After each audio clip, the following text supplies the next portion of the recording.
Nadhani mabaraza yatavunjwa ifikapo tarehe 20.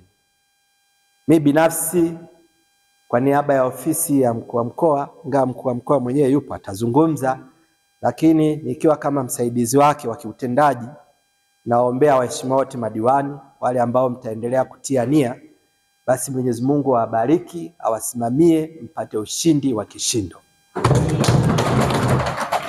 Niwatakie kila la heri madiwani wangu. Mimi kama mtendaji mkuu najua mmefanya kazi kubwa, na sisi tunaona, tunaendelea kuombea. Mungu akipenda tarehe 28 njoo nichukue fomu, na mimi naamini wote mtarudi. Nawapenda sana na kuwabariki sana. Nishukuru sana kwa pekee ndugu zangu madiwani hapa.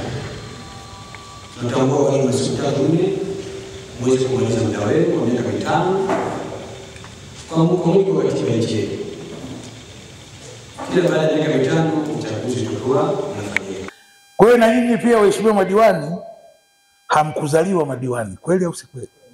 Nyinyi wakati mnatafuta udiwani siku na wenzenu walikuwepo. Mliposhauriwa si waachieni hawa, mlikubali. Si mmeanzisha wenyewe. Sasa yamerudi. Na wao nao wanataka. Hamu yangu muendelee kuwa na udiwani, lakini kuna wengine nao wanataka. Kwa hiyo Mungu awabariki.